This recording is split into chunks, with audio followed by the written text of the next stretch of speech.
My heart hammered against my ribs as I lay perfectly still on the cold kitchen floor of my suburban split level. The ceramic plate from the neighborly casserole Karen had personally delivered shattered when I collapsed, sending chunks of her suspiciously perfect chicken and rice mess across the tiles. I had to fight every instinct screaming at me to move, to breathe normally, to open my eyes and confront the woman I once thought was just an overzealous HOA president. But I couldn't. Not yet. The dizziness that had plagued me for months was finally making sense, and the truth was more terrifying than any mystery illness. 20 minutes earlier, I had pretended to eat Karen's latest support meal, while secretly scraping every bite into a hidden napkin in my lap. Then I waited, counting the minutes until she expected me to feel drowsy and confused like always. Instead, for the first time in weeks, my mind felt crystal clear.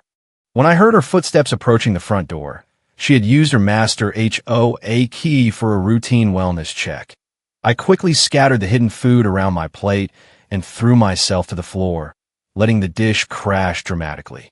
Now, I lay motionless, controlling my breathing to shallow, barely perceptible movements. Rachel? Oh my goodness, Rachel. Karen's voice carried the perfect note of panic concern as she rushed inside. I felt her fake manicured hands on my shoulders, shaking me gently. Sweetheart, wake up. Come on, this isn't funny. Her performance was flawless. If I hadn't been pretending, I would have believed every word. Karen checked my pulse with practiced ease, then stood up. There was a pause, and then the sound I'd been dreading and hoping for at the same time, her phone dialing. It's me, she said, her voice completely different now. Gone was the syrupy HOA president's sweetness. This voice was cold, calculated. She's out. Took a little longer tonight, but the dose in the casserole worked perfectly. My blood turned to ice. Every muscle wanted tense, but I forced myself to remain limp. Yeah. I know the city council hearing is tomorrow, Karen continued, pacing in her sensible heels. That's exactly why tonight is perfect. She'll be unconscious for at least 4 hours. I can get everything we need from her laptop. The full petition, the photos of every violation, the list of residents ready to sue. The HOA stays in control, and I keep my throne. The petition. My petition. The 200-page expose I'd been compiling for 6 months on the absurd rules that were bankrupting families. $500 fines for grass 1 inch too long, bans on American flags except on designated days, mandatory beige paint palettes that cost thousands to match. The document that could finally get the city to investigate and possibly dissolve this HOA dictatorship. The files are all on her personal laptop in the home office, Karen said, her tone sharpening. She's been so paranoid about security lately, she won't even email drafts. Makes our job easier.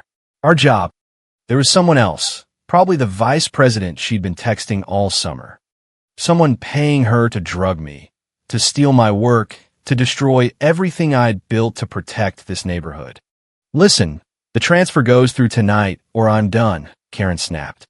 I've been doing this for 3 months. 3 months of watching her stumble around like a zombie while I pretend to be the concerned president. The money better be in my account by morning. 3 months. That was exactly when the dizziness started, right after I filed the first complaint and started gathering signatures. Right after I'd been chosen to lead the resident revolt. Karen had been systematically sabotaging me from day one. No, she doesn't suspect anything, she said, moving closer to where I lay. She thinks she's just stressed from overreacting to rules. Been to the doctor twice, convinced something's wrong with her health. It's actually pretty pathetic. Pathetic. The word hit like a slap. This was the same woman who had brought me casseroles for the cause every week, who had hugged me at HOA meetings and whispered, "We're all in this together, dear," while slowly poisoning me. I'll have the files copied within the hour, Karen finished. The city council will never know what hit them. Their biggest threat handed right to me before they can even present it. The call ended. I heard her footsteps approaching again. She knelt beside me, her hand touching my forehead with fake tenderness. "Sleep tight," Rachel, she whispered, tomorrow's going to be a very interesting day for everyone. As her heels clicked toward my home office, I finally allowed myself to breathe. But I couldn't move yet. I had to wait until I was sure she was distracted, because now I knew the truth, and everything depended on what I did next. 3 months earlier, I had been on top of the world. I'd bought this house in Willow Creek Estates, thinking it was the perfect, quiet suburb for my graphic design business. The first HOA letter arrived 2 weeks after closing, a $250 fine for my welcome mat being non-compliant beige. I laughed it off. Then came the citations for my bird feeder, my garden gnomes, the American flag I flew on the 4th. By month 2, I was done. I started a private Facebook group for residents. Within weeks, it had 300 members sharing horror stories. When the local news ran a piece on HOA hell, they quoted me anonymously. That's when Karen, president for 12 years, queen of the clipboard, called an emergency board meeting and declared me a disruptive influence. But instead of backing down, I went bigger. I spent nights compiling photos, financial records, and affidavits. The petition to the city council was my masterpiece, proof that the HOA had misused funds, violated state law, and turned neighbors into enemies. If it passed, the HOA could be dissolved and Karen would lose her unpaid but very profitable little empire. That was the week the first casserole arrived on my porch with a note. Heard you're stressed, dear. Thought a hot meal might help. Community standards start with self-care. Karen, I ate it. 30 minutes later, the room spun. I blamed it on long hours. Karen became increasingly attentive as my symptoms worsened. She'd show up unannounced for wellness checks, clipboard in hand, eyes scanning my yard for violations while she cooed about my health. You look so pale, Rachel. Maybe you should take a break from that little petition project of yours. Your health is more important than stirring up trouble.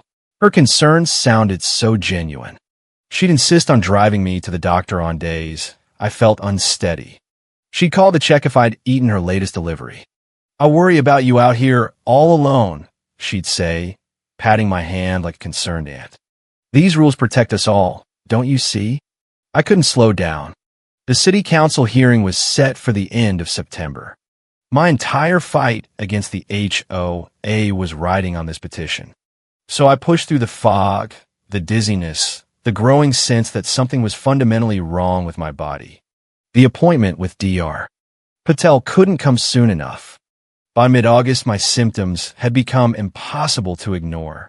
I was stumbling through Zoom calls with clients, forgetting details I'd documented the night before, showing up to neighborhood meetings with half-finished notes I could have sworn I completed. I feel like I'm losing my mind, doctor, I confessed in her bright office, surrounded by the same cheerful plants I'd seen for years. Dr. Patel had been my physician since I moved here. Tell me about these dizzy spells again, she said, pen poised. When do they typically occur? Always after I eat those casseroles Karen brings, I replied, rubbing my temples. It starts about 30 minutes later. Then I just feel disconnected, like I'm watching my life through fog. And this has been going on for how long? About 2 months now. I'm scared. Yesterday, I completely forgot a client deadline I'd set myself. Dr. Patel made notes, her expression growing concerned. Have you changed anything in your diet? Nothing except Karen's deliveries. She insists it's community support since I'm fighting the HOA. Let's run tests, blood work, vitamin levels, the works. Keep a detailed diary. Everything you eat, when symptoms start, sleep patterns, stress. When I got home that evening, Karen was already on my porch with another foil wrap dish. You missed the last board meeting, dear. I brought your favorite extra herb for that brain fog you mentioned. How did the appointment go? She asked, not quite meeting my eyes. She's running tests. Good. I'm sure it's just stress from, well, you know. She smiled that perfect HOA smile. Dinner will be ready in a few minutes if you want company. I watch her move around my kitchen like she owned it, because technically, with her master key, she almost did. Everything looked normal, neighborly, caring. But Dr. Patel's questions echoed. The timing of my symptoms, Karen's sudden interest in feeding me, her detailed questions about my petition progress. "Rachel," she said carefully while plating the food, "what exactly have you been working on during the day while the rest of us follow the rules?" I paused. "Just gathering information." She beamed. "Job hunting for a new hobby, maybe? Networking? You know how it is." I was starting to wonder if I knew anything at all. The symptom diary became my obsession. For 2 weeks, I documented everything with scientific precision. What I discovered made my blood run cold. Every single dizzy spell, every memory lapse, every moment of confusion occurred exactly 30 to 45 minutes after eating Karen's casseroles. On the 3 occasions I grabbed takeout and skipped her delivery, claiming I wasn't hungry, I felt completely normal, sharp, focused like my old self. The pattern was undeniable, but I couldn't bring myself to believe what it suggested. I started small, testing my theory in ways that wouldn't raise suspicion. On Tuesday night, when Karen dropped off her signature herb-crusted chicken, I excused myself to the bathroom halfway through. Instead of returning, I scraped most of the food into a tissue and flushed it. That night, I felt fine. Better than fine. I stayed up until midnight refining the petition, my mind clearer than it had been in weeks. "You seem energetic tonight," Karen commented when she checked in at 11 p.m. "Did you finish your dinner? I noticed you left some on your plate." My fingers froze. I was full. It was delicious, though. "You need to eat more, Rachel. You've been losing weight. These rules are stressful enough without malnutrition." The irony of her words hit like a physical blow. By Thursday, I was certain I'd managed to avoid most of her latest delivery. But Karen's behavior was becoming strange.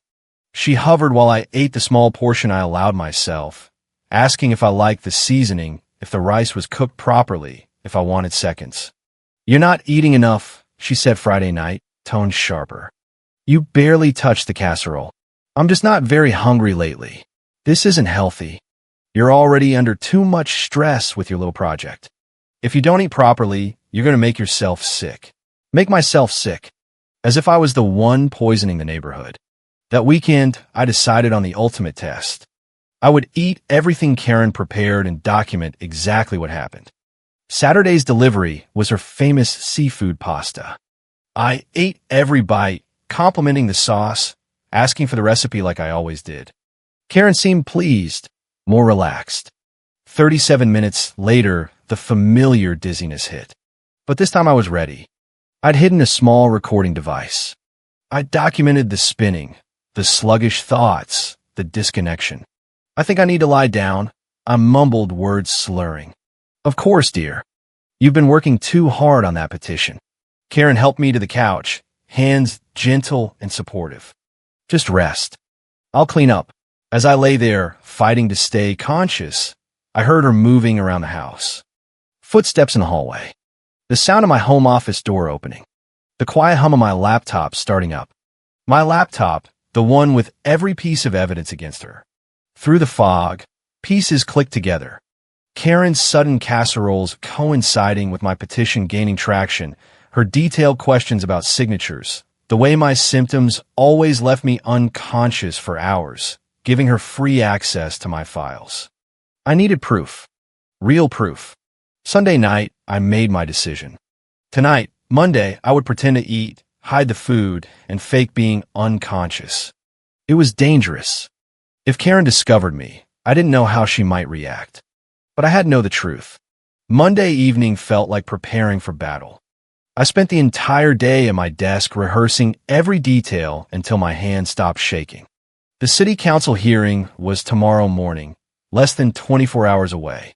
If Karen was really stealing my work, tonight would be her last chance to copy the final files and sabotage me in public. I left my home office early, claiming to Karen via text that I felt unwell. It wasn't entirely a lie. My stomach churned with anxiety as I waited for her nightly delivery. "You're home early?" Karen chirped when she arrived with the foil pan. "Feeling okay? Just tired. Thought I'd rest before dinner." I forced a smile. "What are you making?" "Your famous casserole, I hope." She moved around my kitchen with practiced efficiency, plating the food while chatting about community standards and how some people just don't understand the greater good. I retreated to my bedroom, claiming I needed a change. In reality, I slipped a small plastic bag into my pocket and set my phone to record audio, tucking it into my bra. The hardest part was acting normal during dinner. Karen opened a bottle of wine to calm those nerves before the big meeting and pour me a glass with her signature smile. "To your presentation tomorrow," she said, raising her glass. "I know you're going to knock them dead." The toast felt like a threat. When she placed the plate in front of me, the casserole looked perfect, as always, golden and fragrant. For a moment, I almost doubted myself. This was Karen, the woman who had welcomed me to the neighborhood, who had hugged me at block parties. But then I remembered the diary, the timing, the symptoms that only occurred after her food. "This looks amazing," I said, cutting into it. "You've really perfected this recipe." Karen beamed. "I've had a lot of practice lately." I took small bites, chewing thoroughly and making appreciative sounds. But whenever she looked away, I transferred the food to the plastic bag in my pocket. It was terrifying. If she caught me, I had no explanation. "You're eating slowly tonight," she observed.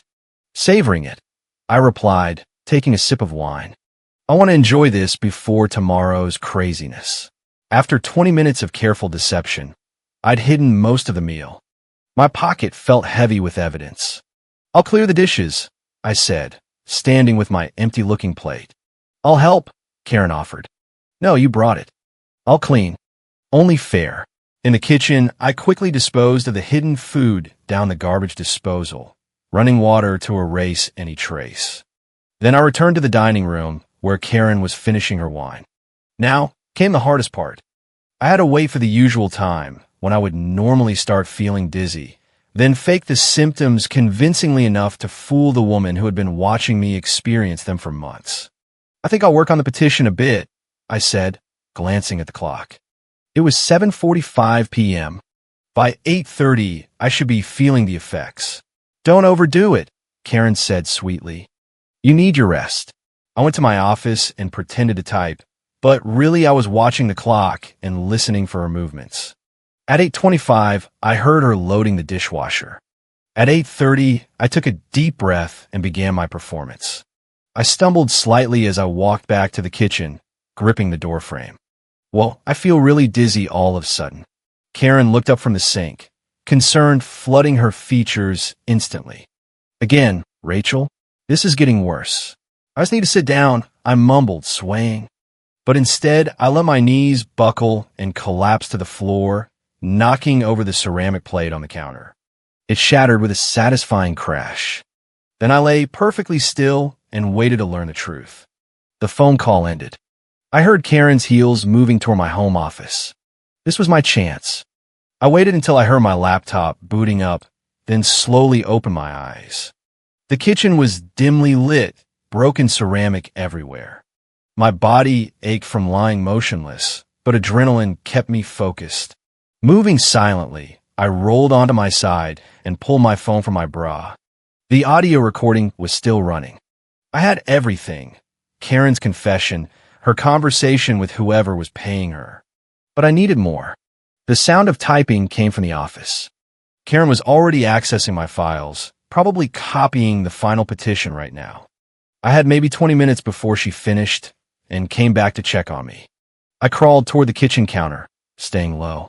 My purse was there, and inside was a small USB drive.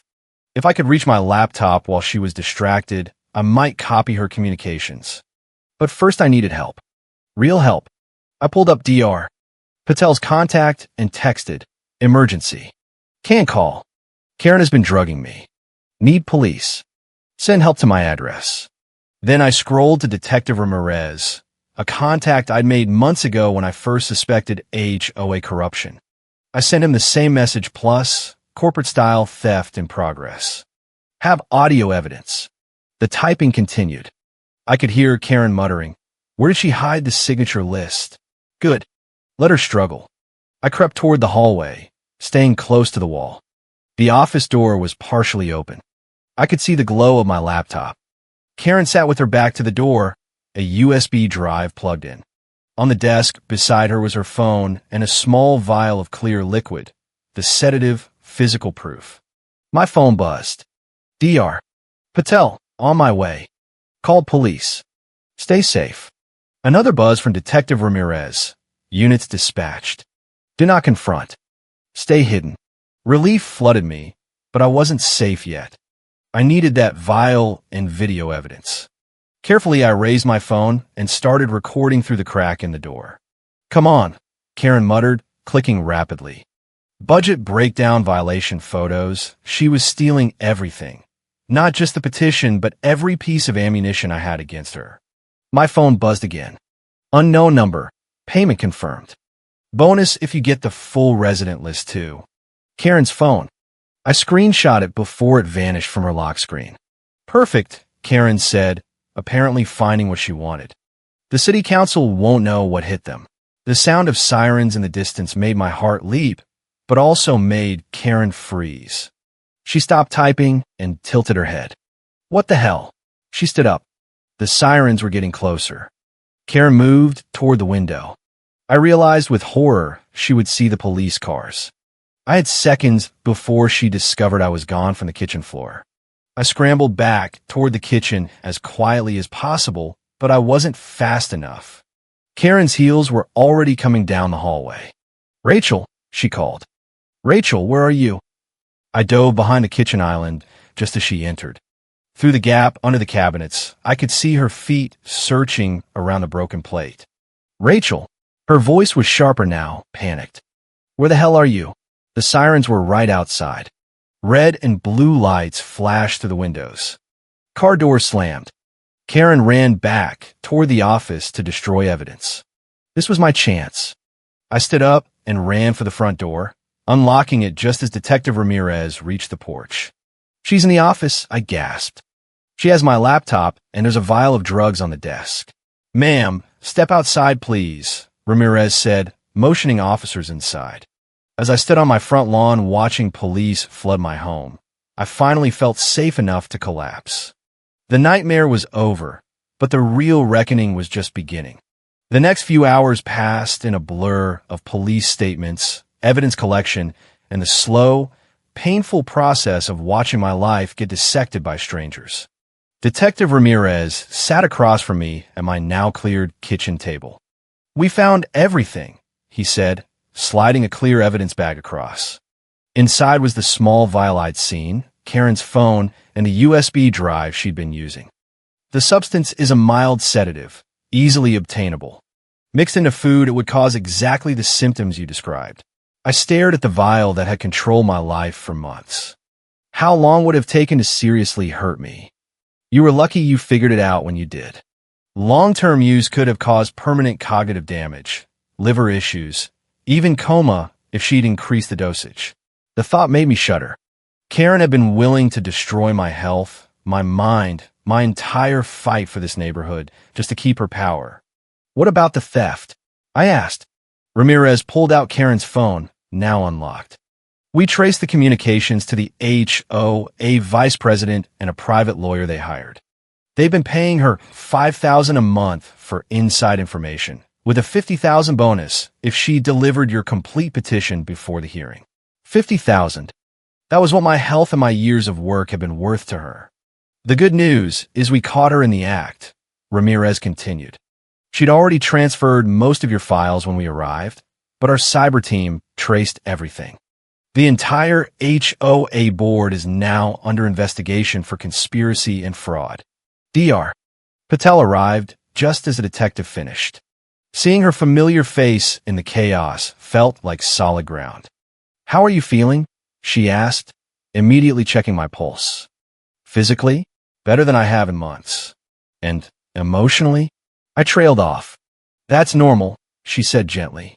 What Karen did was systematic abuse of power. It's going to take time. Through the window, I watched as Karen was led to a police car in handcuffs. She looked smaller somehow, diminished without the clipboard and the fake smile. When she saw me watching, she had the audacity to mouth, "I'm sorry," through the glass. Sorry. As if that could undo months of poisoning, gaslighting, and betrayal. Ramirez closed his notebook. We'll need you at the station tomorrow to sign your formal statement, but the evidence is overwhelming. Between the audio, the vial, the digital trail, and your diary. Karen is looking at charges for assault, theft, and conspiracy. She'll likely serve real time. After everyone left, I sat alone in my kitchen surrounded by the remnants of my shattered night. My laptop had been returned, wiped clean of Karen's intrusion, and I stared at the petition that had started everything. The hearing was in less than 12 hours. I could have postponed it. The city would have understood. But as I read through my real work, untainted, I realized something important. This petition was brilliant. It was thorough, evidence-based, and exactly what the neighborhood needed. Karen had tried to steal it because it was powerful. I wasn't going to let her betrayal diminish what I'd accomplished. I spent the night refining every page, adding security measures, and updating sections she might have compromised. By morning, I had something even stronger than what she tried to take. The city council chamber was packed when I arrived. Word had leaked about the HOA scandal, and the energy was electric. The mayor introduced me with obvious respect, mentioning I'd overcome significant challenges to be there. Ladies and gentlemen, I began, looking out at the faces of council members and neighbors who had no idea what I'd endured. What I'm about to present is more than a petition. It's a vision for how Willow Creek can protect its residents instead of punishing them. No more ridiculous fines. No more one woman deciding the color of our lives. Real community standards that actually serve the community. The presentation was flawless. Every slide, every photo, every affidavit landed exactly as I planned. When I finished, the room erupted in applause. Several council members exchanged excited glances. Ms. Thompson, the mayor said, "This is exactly what we've been waiting for. When can we start the investigation?" 3 months later, the petition had exceeded every expectation. The state opened a full audit of the HOA. Karen was formally removed as president and faced ongoing civil lawsuits from dozens of families she'd fined into bankruptcy. The ridiculous rules were repealed one by one. Residents voted to replace the entire board with normal people who actually wanted to help instead of rule. I'd also started speaking at neighborhood meetings and local news about HOA abuse, sharing my story to help others recognize the warning signs I'd missed. The intersection of petty power and personal sabotage was more common than people realized, and my case had become the example of how to fight back. Dr. Patel connected me with a therapist who specialized in recovery from coercive control. Slowly, I learned to trust my instincts again. The dizziness was gone. My mind was sharp. And for the first time in months, I felt like myself. Standing in my now rule-free front yard, looking at the American flag flying proudly and the garden gnomes I'd been fined for, I thought about how close I'd come to losing everything. Karen had tried to steal my voice, my health, and my future. But in the end, she'd only made me stronger.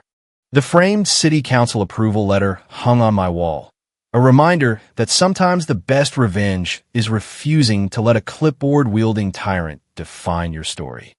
I was Rachel again, and I was exactly where I belonged. But the real satisfaction came at the emergency HOA meeting 2 weeks after Karen's arrest. The remaining board members had no choice but to call it after the city threatened to dissolve the association entirely. I walked into the community center carrying my original petition, the one Karen had tried to steal, and every neighbor who had once whispered about my instability now stood and clapped. Karen wasn't there, of course. She was sitting in county jail awaiting trial. But her empty president's chair at the head table said everything. The vice president, pale and sweating, tried to open the meeting with the usual scripted nonsense about upholding standards. I stood up before he could finish. "Before we talk standards," I said, voice steady and carrying through the room, "let's talk about the woman who spent months drugging a resident so she could keep her little kingdom. Let's talk about the casseroles that weren't casseroles. The master key she used to break into my house. The $50,000 bribe she was chasing." Gasps rippled through the crowd. Phones came out. Someone started recording. The vice president's face went white. I held up the vial the police had returned to me as evidence. This is what she put in my food. This is what made me look crazy while she copied my work. And this, I held up my phone with the audio recording, is Karen admitting everything on a call while I pretended to be unconscious on my kitchen floor. I pressed play. Karen's cold voice filled the room. She'll be unconscious for at least 4 hours. The files are all on her laptop. The city council will never know what hit them. The silence that followed was deafening. Then the room exploded, not in anger at me, but at the system that had let one woman terrorize everyone for 12 years. People stood up sharing their own stories. The widow fined into foreclosure for a flower bed. The veteran cited for a flag on Memorial Day. The family bankrupted by paint violations. By the end of the night, the entire board resigned. A new election was scheduled for the following week, open to anyone who actually lived here and wanted to help, not control. The city announced an independent oversight committee. The ridiculous rules were suspended immediately. As I walked out to the parking lot, neighbors I hadn't spoken to in months came up to apologize, to thank me, to ask how they could help the petition move forward. One older man who had once sided with Karen shook my hand and said, "I thought you were the problem." Turns out the problem had a clipboard and a casserole recipe. I smiled. Dark humor had kept me sane through the worst of it. Back home, I poured myself a glass of wine, not the one Karen had brought, and sat on my porch watching the sunset over lawns that no longer had to be exactly 2.5 inches. The dizziness was gone. The fear was gone. In its place was something sharper. The knowledge that one person, patient and smart, could topple an entire empire built on fear and petty power. Karen's mugshot had made the local news that morning. The headline read, "HOA president arrested for poisoning resident in power grab." Below it, a photo of me standing at the city council with my petition. The comments were glorious. Hundreds of people tagging their own HOA Karens, sharing stories, celebrating the takedown. I raised my glass to the empty chair at the head of the table I'd never sit in. "Here's to community standards," I whispered. "The real ones." 3 months later, the new HOA, now just a voluntary neighborhood association, voted to plant a tree in the community park in honor of the resident who reminded us what freedom looks like. They asked me to speak at the dedication. I kept it short. Sometimes the people who scream loudest about rules are the ones breaking the biggest ones behind closed doors, I said. Never be afraid to question the clipboard. Never be afraid to document everything. And if someone brings you a casserole, maybe ask for the recipe first. The crowd laughed, the kind of laugh that comes after surviving something ridiculous and coming out stronger. Standing there under the new tree, watching kids play on grass that didn't have to be measured, I felt the last piece of weight lift. Karen had tried to drug me into silence. Instead, she'd given me the clearest voice I'd ever had. The best revenge wasn't just exposing her. It was building something better in the space she once ruled. And somewhere in a county jail cell, I hope Karen was finally learning the one rule she could never enforce. You can't control people who refuse to stay unconscious.